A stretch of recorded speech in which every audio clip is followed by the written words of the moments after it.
What's up, everybody? Welcome back to another episode of BRAINWAVES podcast. I'm your host, Amadou Great, and today we are tackling something I've been really eager to explore: the nocebo effect.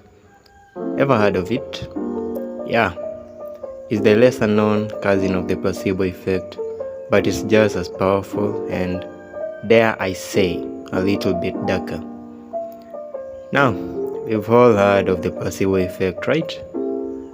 That's when people experience real changes in their health after taking a sugar pill just because they believe it's medicine.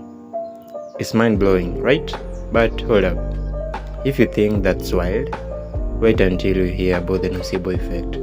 Spoiler alert, it's not as positive as the placebo. So, here's the deal. Nocebo effect is when something negative happens to you, like physical pain, discomfort, or illness, and it happens just because you believe it will. I know, right? Your mind and your belief in something bad can literally create symptoms. It's like your brain's got this superpower to make you feel unwell based on what you expect to happen. And in today's episode, we are going deep into what it is, how it works, and why it's so important that we pay attention to it. But before we jump into all the science why stuff, let me give you a quick example to illustrate how this works. Alright, picture this. You are at a doctor's office. Nothing too crazy here. The doctor tells you that they need to run a routine test and it will be over in a couple of minutes. No big deal. But then, they drop this bombshell. Oh, by the way, there's a tiny chance that you might feel a little discomfort, maybe some dizziness or even a mild headache. Totally rare. Though, now they didn't say you will feel it. They just said you might. Now, what happens in your mind? Do you just shrug it off, thinking, whatever, I'm fine? Or do you start to wonder, wait, could this really happen? Am I going to feel it easy? What if I get headache? What if it's more than just mild? If you're like most people, the moment that seed is planted, you start to think about it. And then boom, it hits you.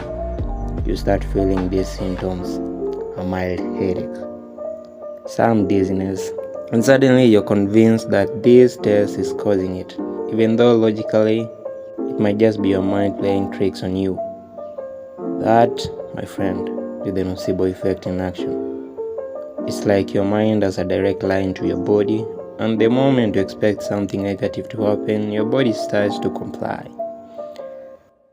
You might be thinking, how could my brain make me sick just because I believe I'll be sick?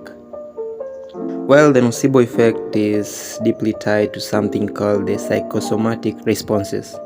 That's when your mental state, your thoughts, your emotions directly affect your physical health.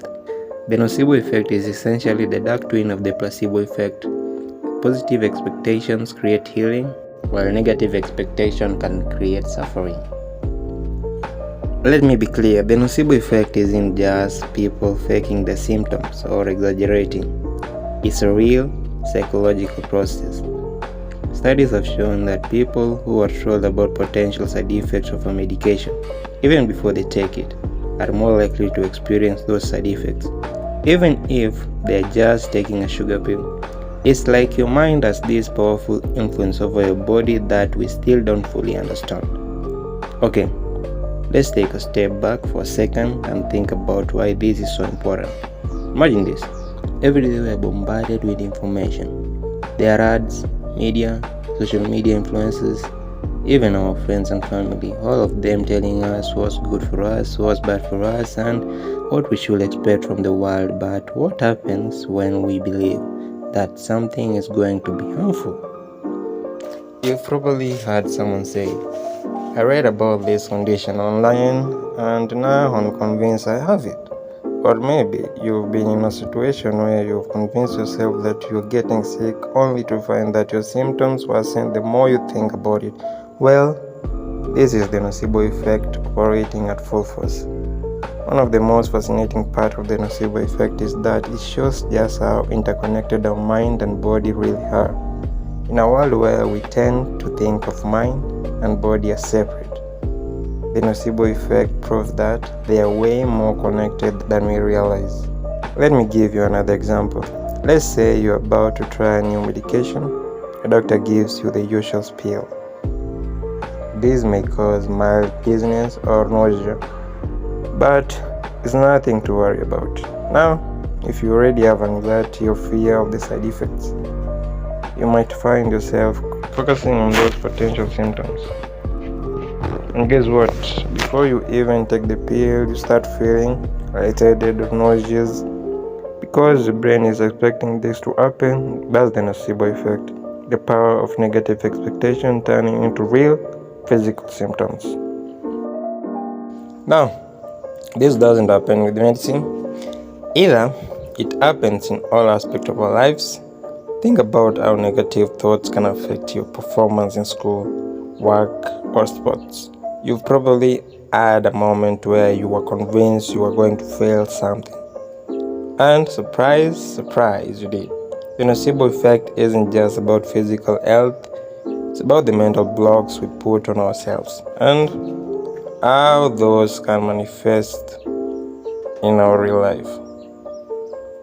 And let's talk about stress for a moment, because stress and nocebo effect are like best friends. Chronic stress can make you more susceptible to nocebo effect if you're constantly in a state of worry. If your thoughts are always leaning towards the negative, you're more likely to experience health issues like headache, muscle tension, and even gastrointestinal problems. This is all happening because your mind is stuck in a cycle of negativity. So, what do you do about all this? How do we break free from the power of negative thinking and nocebo effect? Well, first and foremost, awareness is key. Recognizing that your thoughts can impact your body is a huge first step.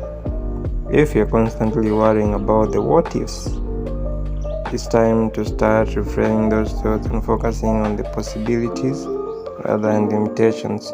You don't have to be at the mercy of your mind's negative power.